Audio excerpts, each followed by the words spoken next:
genre.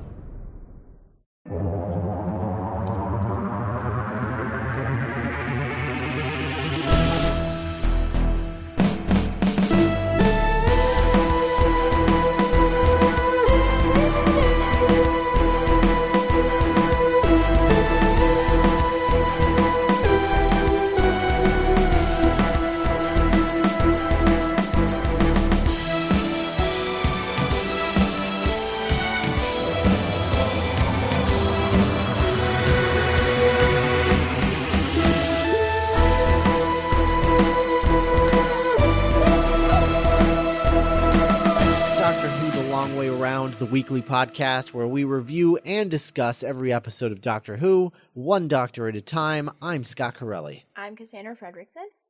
And I'm Nick Jimenez. And today on the show, we will be discussing School Reunion, the 10th Doctor's fourth story. This is the third story of Series 2, if you don't count Christmas Invasion. It's a goodie. It's a goodie. Yeah, written by Toby Woodhouse, directed by James Haas. James House. I'm sick of these names that I can't pronounce. Why do you do this to me, England? It's probably Hawes. James Hawes. All right, James Hawes. That would be my guess. Or Hayes? Hey, how? I don't know. I mean, unless it's like a total like Ray Finesian curveball, you know? Where it's like who could ever see that coming on paper? Yeah. But that's what happened. The name of the guy who directed the Eighth Doctor story that we were having trouble with. Oh right, yeah. Yeah. I looked up how to pronounce his name and I was like, holy shit, we were way off. Oh man. It was kind of hilarious. So then when I recorded the recap, I got to say it right. And great. Cool. Awesome. That was satisfying. Except that every time we referred to him later, we said it's a little Oh well. I don't remember what the name is now, but sure. That's neither here nor there. In any event, James Hawes, he also directed. So this was the third story in the first recording block. So he also directed Christmas Invasion and New Earth. Oh. So he's got quite the track record, this guy. School Reunion, Christmas Invasion, and New Earth are all like classic episodes. That's a good track record. So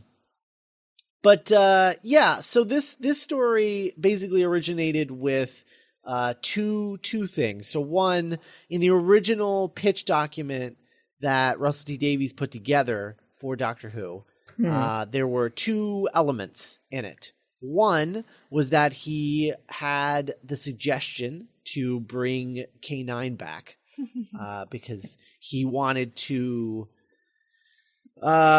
sort of make the show slightly more mature than the serials. And he thought that a way to possibly combat that maturization was by having K9 in the show as like a hook for the kiddies. Hello. That was the idea. But that was nixed early on in development. However, he always had his eye on that robot dog returning at some point. Well, the world needs a good dog. Yeah, it's true. And then the other bit was that while Davies didn't really want to like dwell on the lengthy history of the show, he did want a former companion to return at some point in order to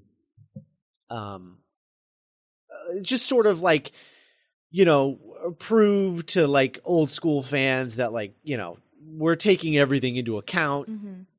This is all part of like the larger history of the show and yada yada. So he really wanted to have like a little bit of connective tissue, more direct connective tissue to the old show rather than just sort of hints as they had prior to now.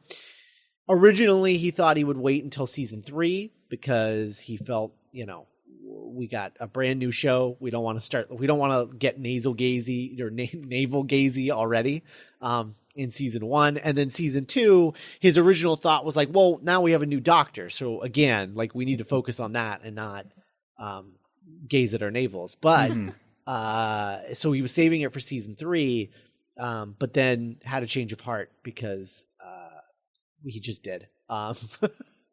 And he decided that he wanted it to be Sarah Jane Smith because she is, I guess, arguably the most iconic companion, having been in like, I think like three or 4 total seasons of the show. Wasn't and she was the with two longest doctors. serving at the time? Like the longest serving companion? That might be right. Yeah. Because I think like Clara or the Pawns just like as far as length of time just passed her, but I'm pretty sure she was like the longest. Yeah, that would make sense. And and she spanned 2 doctors, which is a big deal, and not like one story from one doctor and then the rest with another, like legit, like kind of split down the middle between 2 doctors. So she had a good run, and they just thought like, yeah, let's bring her back because that would be sort of a big deal. But and she's so beloved by fans at that time, right. But when Elizabeth Sladen was contacted by the Doctor Who offices, she immediately turned them down because she assumed that she was being invited back for a throwaway cameo, and she was like, I don't want to do that, because like she had basically, if I'm not mistaken, had basically like retired from acting at this point and would just sort of like settled down with her husband and just was doing her own thing. And they called her out of the blue, and she was like, I don't want to just like show up and be like, ooh, I was Sarah Jane, and then that's it. And they were like, okay, like, look, just come and meet with us. We'll tell you what we have in mind. And so she went and she met with them, and they're like, so K9 was there. Yeah, well, and they basically said like, so where do you think Sarah Jane is today? And she's like, well, I think that she's an investigative journalist. I think she investigates weird stuff because she can't get that, that world out of her head of having traveled with the Doctor and everything. And they just sort of like looked at each other and then pitched her the story of what they had in mind for this this episode, and she basically signed on that day because she was blown away that they wanted her to come back to be like a focal point of an episode, and like the whole concept of the sort of like ex-girlfriend meeting the new girlfriend thing. She just loved that and was really enamored with it. So at that point, the story was called Old Friends, and Davies hired Toby Whithouse to write it. Toby Whithouse at the time was the creator of a medical comedy drama called No Angels. But before that, he had actually been an actor. Most notably, he had like a small role in Bridget Jones's Diary. So he's apparently in that. I don't know what his role is in that. When I read this, I was like, I got to go check that out. So I don't know what that's about, but I'm excited to look into that. But and then Whithouse actually asked if he could incorporate K9 into the story because she had been given Sarah Jane had been given the K9 Mark III in that K9 and Company pilot. And he was like, they were just sort of like, well, I mean, look, let's just make it all canon, whatever. Whatever.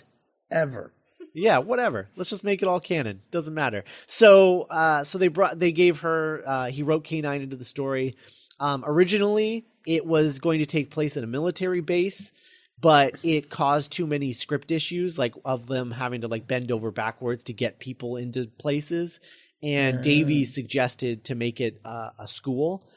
And it was Davy. Yeah, and then Davies. The reason that he said that was that Davies, as a kid, had always had sort of like fantasies of the Doctor showing up at his school as a substitute teacher. And so he just pitched that to Toby Woodhouse, and Toby Woodhouse went and wrote the episode as is, renaming it School Reunion in the process. And he also added Mickey Smith into the plot and making him a member of the TARDIS crew at the end of the episode. And then K9, K9's appearance, the Mark IV at the end of the story, that was actually requested by Bob Baker, the K9's co-creator and, of course, previous writer of the show. He actually requested that they do a rebuilt version of it because he was planning a K9 cartoon spinoff and wanted it to be kind of like in canon. So he was like, yeah, make a new K9 and then we can, that's amazing. I can do this cartoon thing. So they were like, yeah, okay, sure. So they did that. And the K9 that is at the end of this episode, it was actually the K9 prop from what episode was it? Invisible Enemy. So it was like an actual like refurbished version of the K9 that appeared in the Invisible Enemy. The first K9. Yeah. So that was like the real deal K9.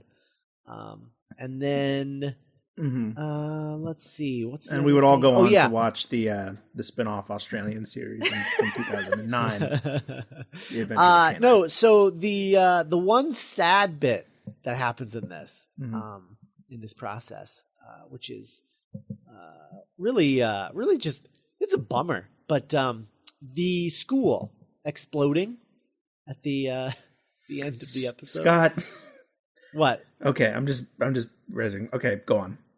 Okay, so the explosion at the end was a model. Okay, good. And what's sad about it is that it was recorded by the BBC model unit, and it was the last thing that they ever did because upon completing it, the BBC cut their budget and disbanded the model unit. Oh no, that's so sad. Yeah. So that was the final thing they ever did, was blow up a school. Wow, they literally went off with a bang. Yeah. Ayo. Ayo, indeed. In the 2009 spin-off series, K9 had the ability of flight. Oh, they R2D2 prequel them. Yeah, the little hover. Well, they gave him weird little leg stumpies. To like, he has like the shape of legs. Like he's not a box anymore, and the legs like move back and forth, and it kind of like creates. It's almost like he's swimming. Anyway, I watched that.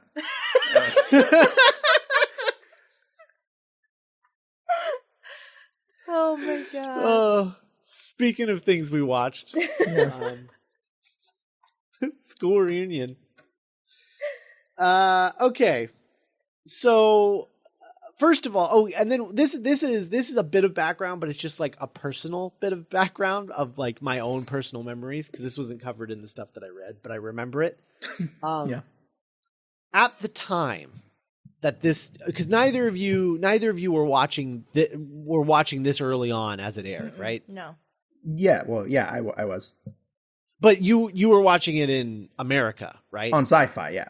Right. Okay, yeah. So not when it aired in London, yes. Right. Yeah. No, I was torrenting the crap out of it. So. Oh, that's right. I forgot about that. Yeah. So when this season was being put together, as everyone was sort of anticipating David Tennant coming on as the Doctor and everything, and it was announced that Anthony Stewart Head was cast in Doctor Who. And the first image of him came out with like the suit and the slick back hair. Oh. I think I see where everyone. Yep. Everyone thought he was the Master. and would have been great casting as the Master at Sure. that. And I remember when this episode came out, the internet was on fire about how bad this episode was. Aww. Because they hated the bat creatures, like the villain, like the plot and everything. Everyone seemed to like really hate it and call it like a bad episode of Buffy, which is like, okay, not that original guys. Anthony Stewart Head is in this. I get it. But and bats, I guess. I guess Buffy because hated those bats. Because they look vaguely, they don't look like aliens, you know, they look like demon creatures or something. Yeah, they look like gargoyles. Yeah, sure. But I remember everyone really disliking this episode, and even me being like just really disappointed by it because of that. Like it just left a bad taste in your mouth because everyone was like, "Oh, we're getting the Master," and then like, no, like this is not the Master at all. I just remember that really bumming everybody out. Like everyone thought it was like a waste of Anthony Stewart Head, and there was just like a real bad, like, you know, just real bad energy around this episode. Sure, kind of a Michael or John Harrison con situation. Yeah, a little bit, almost, yeah. But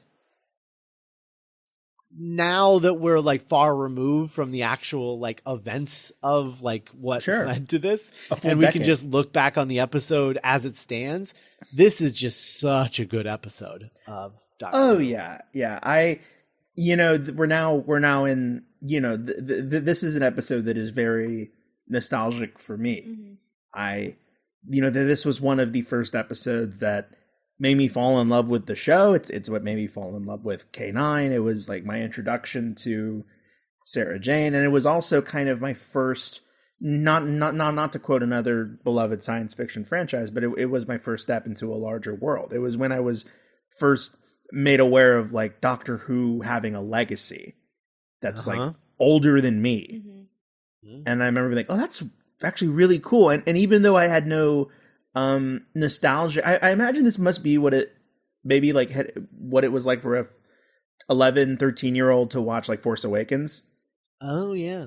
And being like, oh my God, I love Sarah Jane. She's so cool, but have no connection to her. Or just, to me, this is like when I think of K9, I think of this episode. So yeah, it's very dear to my heart. What about you, Cass? No, I like this episode a lot, and like you guys were saying, like this was my first like step into classic Who in general, and it's really like when I was watching it this time, I had like a big dumb smile on my face the entire time because David Tennant's my Doctor, and it's been a while, but also I love Sarah Jane, and like I don't think I've seen this since I've watched all of Tom Baker's stuff and all of Sarah Jane's stuff, so it was really it was so good. There are some deep cuts in this episode where I was like, oh my God, really? They're referencing that? That's amazing. like there's the bit where and we'll just like jump right into like the juiciest part of this episode is the bit where Sarah Jane stumbles upon the TARDIS and is like, holy shit. And then sees the Doctor in maybe a little too dramatic of a pose, waiting for her to see him. But I do like that he's like trying to be cool because it's Sarah Jane. So like part of it works, but it's like the show isn't aware of how lame that is. And I kind of wish it was a little more aware of how lame it is. But in any event, that conversation that they have where she was like, you just left me. I thought you died. And then he was like, no, but everyone else did. And when you're just watching this episode, you like for the first time without the context of classic Who, later he talks about how like all the companions, grow old and die, and he keeps regenerating. Right. And so you're like, oh, okay, that was like a setup to that. Like that's what he's referencing. But being classic Who viewers, we know that what he's actually referring to is Gallifrey, because the reason that he leaves her is because he goes to Gallifrey in Deadly Assassin. Right. So she assumes he went back to Gallifrey and died, and he's saying, no, everyone else did. That's amazing. So good. Like, oh, that's such a good deep cut reference. That's so cool. Because it also works on like multiple levels, because like he could be talking about some companions who have also died. Like, yeah. It's crazy. Oh man. It's such a good this is so well done. Yeah, and if I think the theme for this episode, at least I don't know, at least to me the experience of watching it is just love. Like this whole episode is like David Tennant's performance is just such a, I don't know, like it's palpable how much fun he's having, like getting to share scenes with like Elizabeth Sladen, and when you see the Doctor get like emotional or so happy to see her again, it's just working on so many layers, and it's as time goes on it just becomes even more so. But yeah, this whole episode is just kind of about Doctor Who in like a really fun way. The plot of the episode, I love how simple it is. Yeah. Because it allows for, because it's so simple, because there's not really a mystery, like you're just sort of waiting for the characters to figure it out, like when you're watching it, you're like, okay, like I get what's happening, like, whatever. And you're just sort of waiting for the characters to figure it out. I like how simple it is, because it just allows for this episode to be like nothing but character moments. Like the plot is very thin and simple in like the best of ways, but it's a really fun plot, and it wastes no time getting going. Again, kind of like Force Awakens, where like it's sort of basic, but in a way that feels right for this, for what we're doing. Yeah. I really like that. I love 10 being a teacher. Physics. Yeah, that whole physics conversation and him like quizzing them about what they know and saying physics a bunch of times. I mean, it's very 10, but especially when he started asking the questions, I also got a Seventh Doctor vibe. Oh yeah, totally. Yeah, like it definitely has like a Sylvester McCoy vibe to it. It's cool. I really remember like that. I remember back when I would was scouring Tumblr for looking for Doctor Who memes. I saw one that was like the physics scene, and someone was like, "What if that's like his translator is like, I don't know what he's talking about. This is the closest thing to English."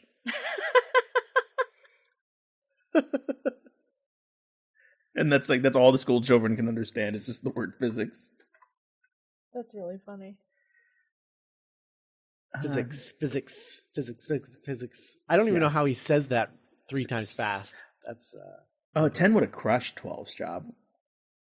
He's like a lecturer, a college Oh lecturer. yeah, totally. God, I can't wait for the next multi-doctor team up, because I want to see 10 and 12 hanging out. Oh God. Man. Right? I don't even think about that happening. Oh. It's just like, My God. Right? They're just babysitting 11 the entire time. Yes, 100%. And hopefully by then we'll get 9 back in. And I mean, we're what, like 6 years away from the 60th anniversary? Yeah, true. God, that'd be awesome. Anyway, Get Jodie in there. Yes. The Jodes. well, yeah, of course. Gotta have the Jodes. Yeah, well, of course. I just don't think of her yet, because I don't know what she is yet. She's so, you're in love with the idea of her. Guys, we're so soon from finding out what she's like. Hopefully. It's crazy. Oh my God. Yeah, speaking of which, this is just a side tangent. Of course. And the listeners know these new Who episodes are a little looser than most of our normal ones. They just announced. I just read the news. I mean, it was like a quiet announcement. They didn't make like a big thing about it because most people aren't going to care. But I care.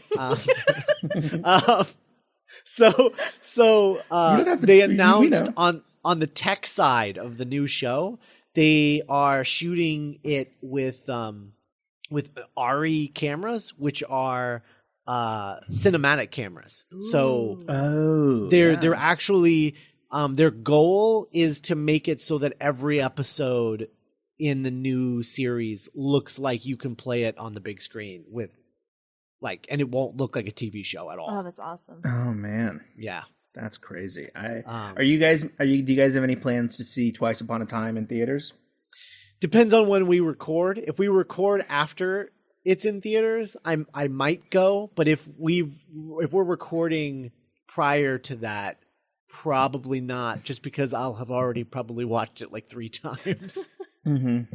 Unless it's like incredible. Yeah, I mean, I know I'm gonna watch that show on Christmas Day Eve, alone on my couch back home with like some hot chocolate, and that's it. That's good for me. I don't know if I ever need to like go see it on the big screen with like a bunch of nerds. I'm kidding. No, I don't know. I don't know why. I don't know why I don't have the desire.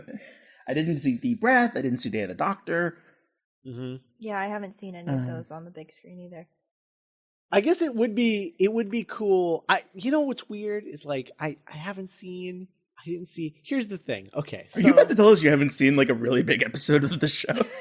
No, I haven't seen. Okay. I haven't seen any of the Doctor Who's on the big screen. Okay. But I did go see the last season finale of Sherlock on the big screen. Oh, okay. And I feel super guilty about that. But then at the same time, it was 2 days after it aired that they did it. And I don't care about Sherlock enough that I have to watch it as soon as it comes out. Whereas Doctor Who, no, I have to watch it immediately. It's like don't tell me I got to wait 2 days to like go see it on the big screen. I'm not going to do it. It's not going to happen. Yeah. Like I'm going to literally sit down in front of the TV and like type in BBC and like watch it with commercials and everything. Right. Yeah. But but this one, I don't know. I would be interested in seeing it on the big screen just because like, I don't know, it might be cool to like go and see people crying. I don't know. Yeah, that's true. You know, like the emotion of it, you know? Yeah. Cry, baby. Cass is laughing at the idea of me sitting in the theater watching people cry and just go, yes. Cry. Just cry. I specifically went to go see like Spider-Man Homecoming again in theaters because I just wanted to hear people react to like that twist that I don't even want to say out loud just in case no one's seen it. Totally. But it was that was so cathartic in the theater. Yeah. Just you all felt like we were like watching like Woody's Roundup or something. You know? Like, we were just so in. But good. Maybe it might be more fun to watch like the premiere of 13. Yeah, I don't know. Like either one, because I might be more upbeat. Because like this one we might be saying goodbye to 2 people. The problem with Doctor Who, playing Doctor Who in theaters, like I just want so bad for it to play in theaters day of, but they can't. Yeah, they can't because it airs on Saturdays, and no theater is going to give up a screening. Oh yeah, not in the middle of for Star Doctor Wars Who. Season. Yeah. I mean, no. Disney's. We're lucky that Disney's letting other movies play this month that aren't Star Wars. It's true. It's true. They could literally just put out a contract that just says if you want to show Star Wars, you literally can't show any other movie. Like that's something they could do, and they're already doing that thing where you have to keep it for 3 weeks. And so they have single to keep screeners in like the small best towns are like super screwed. Like they either just can't show Star Wars or they're stuck with it for 3 weeks. Like their best room has to play Star Wars for the first 3 weeks of its release. Yeah. Well, and if they're a single screener, they literally can't show anything at all. Just Star Wars. But anyway. Those still exist. Liberal coastal elites. I'm kidding. There's a bunch of those in LA. Got him, Nick. You got him. So what do we going back to the episode real quick? When one of my favorite parts, and I think, real quick, that's literally what this podcast is supposed to be about. I'm having Real fun, quick, let's get back on. Let's get away from tangents real quick, and what does everyone think? Because it's been the episode's 10 years old. How do we think the Sarah Jane Rose banter like relationship plays in this episode? I will say that on this viewing, I wasn't as much of a fan of it now as I was before. I do like the moment where they start making fun of him. Cause that's like the highlight. Yeah. But like, I don't really like Catty Rose. And she's already kind of smug in this season. Which I am noticing more and more with every episode. By the end of series 2, you guys are going to come around with me on Rose. That series 2 Rose sucks. Oh. She's such a jerk. Anyway, but I don't know. Yeah, I'm not as much of a fan of them bickering as I am of them just pointing and laughing at him, literally. Yeah, the best is when you can tell that it's really affecting Ten. Yeah. Stop. I find that I think that the moment is. I don't mind them being catty. Okay. Let me say this. I don't like that Sarah Jane is catty back. Yeah. I don't mind if Rose is catty because it makes sense. You buy it. Yeah, because it makes sense for her character to feel. I'm trying to figure out how to word this to say what I mean, but like to sort of like not feel threatened, but sort of like be aware of like, oh, he's had past companions. Yeah, she's new onto the ride, and that kind of stuff still freaks her out. Yeah, that he's had past companions, and that he's also said goodbye to them. Like, she's a former companion, which means like eventually they stop companioning, you know? And she's not even the last companion. Right. And like dealing with that concept, I could, and her being like 19 or 20 or however old she's supposed to be, it makes sense to me that she would take those emotions and siphon them into being catty toward that person that is making her feel that way instead of as a result of existing. Yeah, right.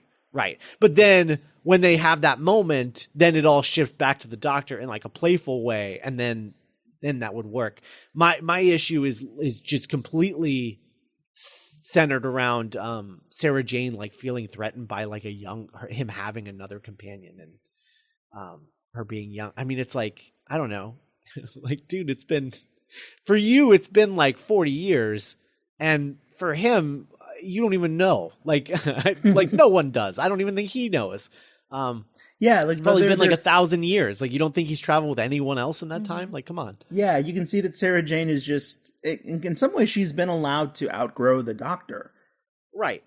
Where she's like, I don't need that anymore. Like, stuff like that doesn't, like, it's just part of the ride. I know that there's going to be people after me, but I've made peace with that because my experience matters to me, and that's all I can control. Right. And that's why her cattiness doesn't really make sense to me.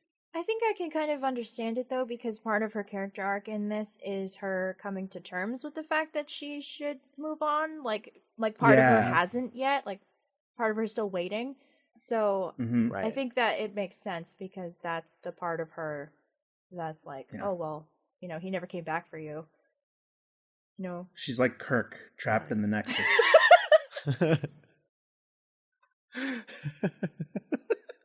Wow. Oh man, that is that. Oh my god, that was amazing. That deserves like a Citizen Kane clap. That was amazing. I think I can officially say that I'm a Star Trek fan now. With confidence. You can officially say you're like a Star Trek nerd. Yeah, I mean, that's a deep cut. That's a pretty deep cut. I mean, it's in a movie, but it's still like a deep cut movie it's not one of at the cool, that. It's not one of the cool ones. No, it's not one of the cool ones. There's no like Vulture article like 10 years later, Star Trek Generations better than nope. No. The only set headlines that are saying that are like the bot joke headline. Sure, yeah. Oh yeah, those are great. Yeah. Yeah, I'm just it is just such a romp. Like you really don't remember the story. Like Anthony Stewart Head is completely chewing the scenery in like, you know, the way that you totally want him to. There are two bits in this that are just peak Anthony Stewart Head. One is when he just starts screeching. It's so good. He just opens his mouth and just goes, ah! Like it's incredible. And then the other just like A grade Tony Head gloriousness is when he goes, forget the shooty dog thing. Yeah, he can't even. He hates that he has to get all of it out. Yeah, so good. I always forget because he doesn't. You know, he's so. You know, Giles is such like a sustained character, but I always forget how like shiny and bright his like teeth are when he has like a real wolfish like grin. Yeah, it's cool. Remember when he was like in a second of Sweeney Todd? Yeah. He should be more weird. Stuff. That was weird. Good day, Mr. Todd. He just walks away. So I love Ten's reaction to Sarah Jane, like when he meets her in the break room, and he's just like, "Good for you, oh my good God, for you you." can see the hearts in his eyes. It's so precious. Yeah. Oh, he's so proud of her and happy, like. He doesn't ever get to see his companions again, usually, you know? Yeah. And so he doesn't really know what's become of them, usually. Oh, yeah, yeah. The first, when he's, like, just observing her and he hasn't, like, introduced himself yet, and he's just, like, I get a little verklempt watching it, because it's... Yeah. Oh, it's great. It's great. The love, man. So the speech that the Doctor gives to Rose about the curse of the Time Lord, where he's like, you know, we go on forever and all of our human companions die, everyone else dies. That's the curse of a Time Lord. And I'm like, is it? Because like, if you're a Time Lord, you're like with the other Time Lords and they all do the same thing you do. So like, you're the only one who travels around with human companions, dude. Like, it sounds to me like it's the curse of you.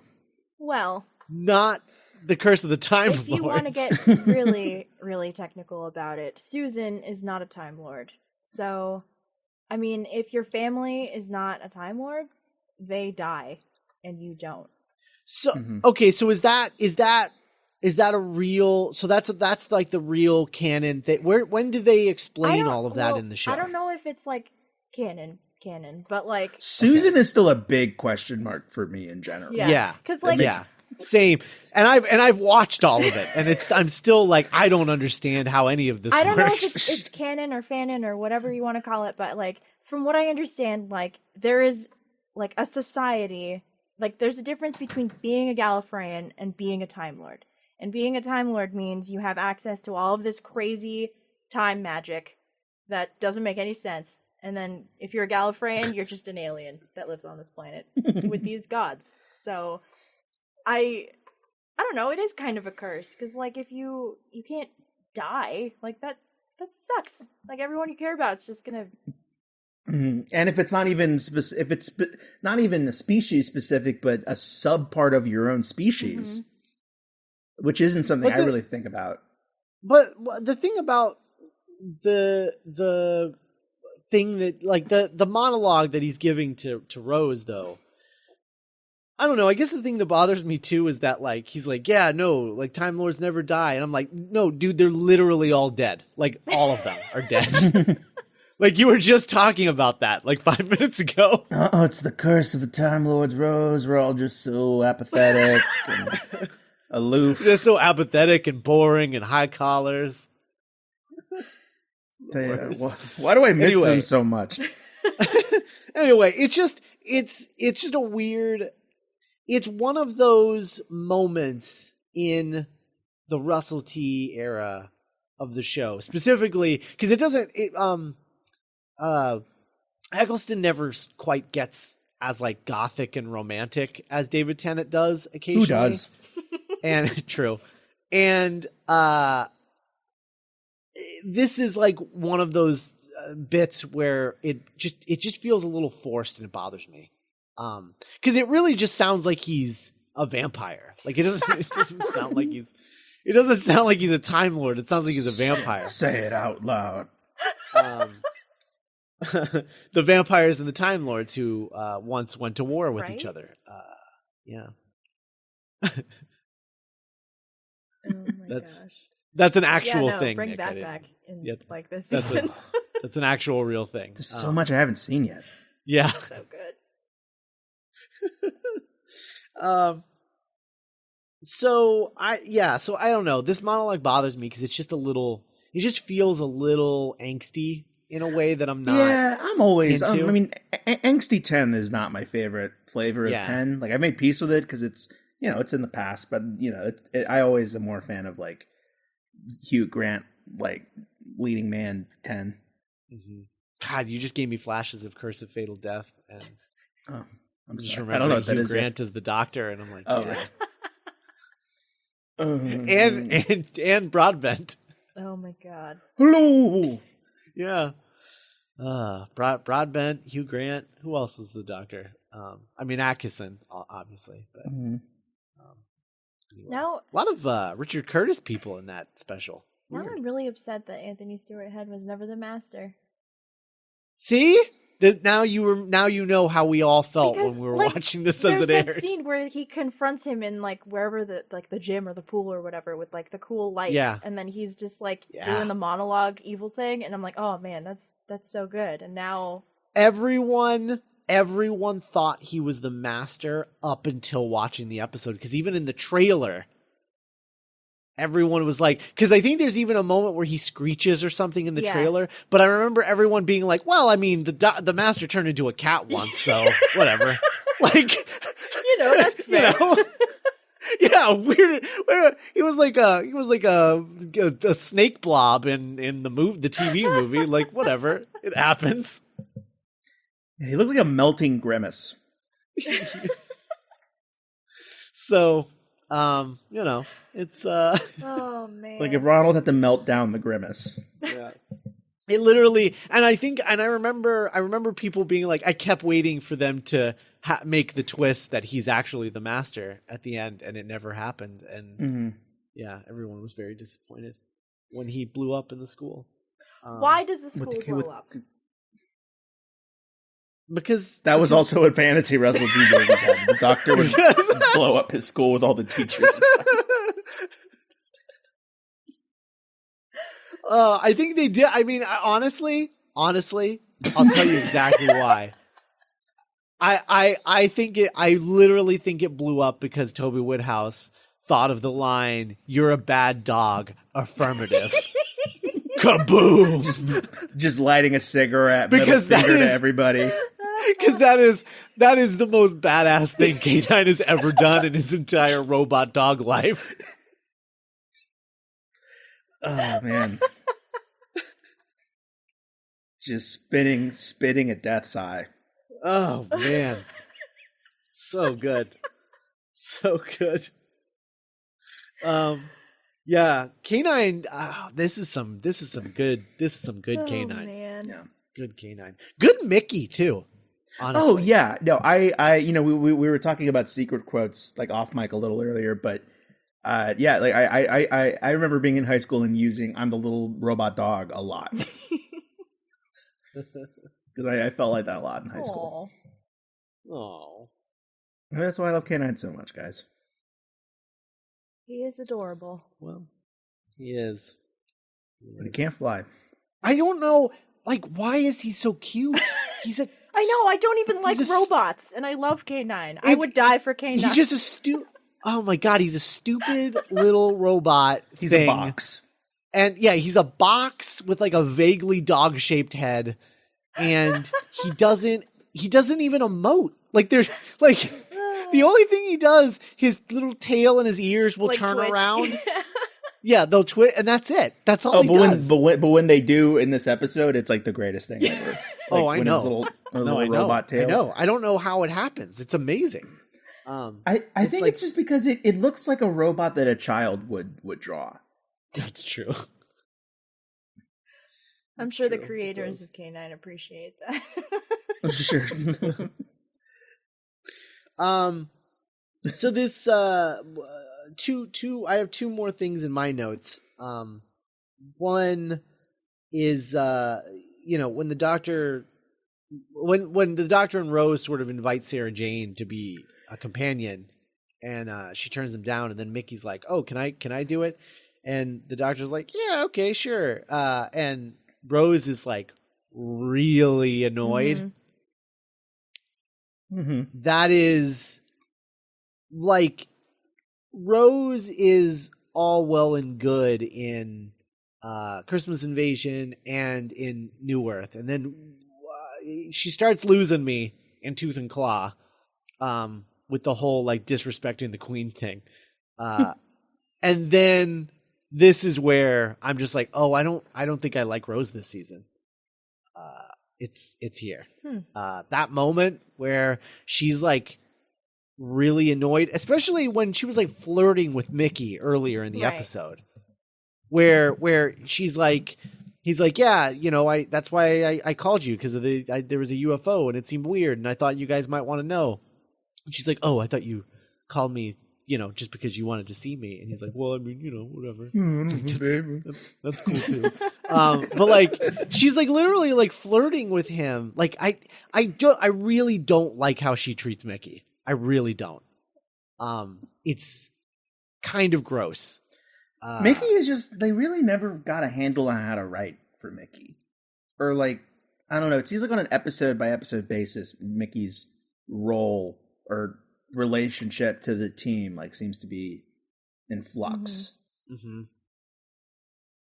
Because I don't know, thinking about this and then thinking about the girl in the fireplace. Yeah. I don't know. Oh boy, I don't know. That's coming up. I mean, it's all set up for Mickey's finest hour in the Cybermen 2-parter. Right. Mm-hmm. But this was K9's finest hour. That's true. It's very true. But yeah, I really hate that. And then lastly, though, like the best. I mean, I don't want to say the best part of the episode, but like the most cathartic part of the episode is Sarah Jane finally getting her goodbye. Mm-hmm. And it's, oh God, it's like kind of shot similarly, to that episode. Yeah. And I just, it's just so, oh man, it's rough. And like, oh man, she's just like, it's just so, and it sort of like sums up what it would feel like to be a companion after, you're traveling through space and time and going on all of these adventures, and then you get goodbye and the TARDIS disappears and then you just sort of like walk away alone. Mm-hmm. And it's, oh God, it's just so like, it's like really cathartic, and then immediately it just nothing, and I mean, granted, like she gets new K9, but and there's that great, she gets that last great dig at the Doctor about new models, but yeah, it's really cathartic, but also like bittersweet, I guess. God, it's good. It's a good ending. It's a good episode. I like her performance because like she gets her closure, but at the same time she's like kicking herself for not taking them up on their offer, and like it's all playing out in her expression. I miss Liz Sladen. I'm surprised I didn't cry when I was watching this. That was, I'd forgotten that we had lost her. Oh my God. Until they invited her on the TARDIS, and then I remembered, and then she was like, no, like, I forget exactly what her turn of phrase was, but she said something that reminded me that she wasn't alive anymore. And I was like, oh no. And I got really bummed out. She's so good. She's so good. And this is just proof that, a lot of people will watch Classic Who and just be like, oh, it's so cheesy and the acting is bad. And you just realize, like, I mean, it was exactly what it was supposed to be at the time. And it's not that these actors weren't capable of phenomenal performances. And I love Sarah Jane in Classic Who, but she's also acting at a tone for the show that she's in, and now she's acting in a tone for this show, and it's different but kind of the same, but not really. Like, it's more complex, and she's given things like like legit close-ups, and she has like a little more cinematography to work with to sort of strengthen her performance and stuff. And it's just it just goes to show you like how great of a performer she was, and that she really didn't miss a beat when she came back to do this, Oh yeah. And then she got her own show. Yeah, right. Yeah. She got a spinoff because of this episode. Without Kenny. Well. Yeah. Well, you got sucked into a portal and went to Australia. Yeah, I went to Australia. And then he blew himself up again. Actually, yeah, he blows himself up again. Right, because they wanted to redesign him again. Yeah. Oh my Uh-oh. I'm doing remember when the robot dog regenerated? Yeah.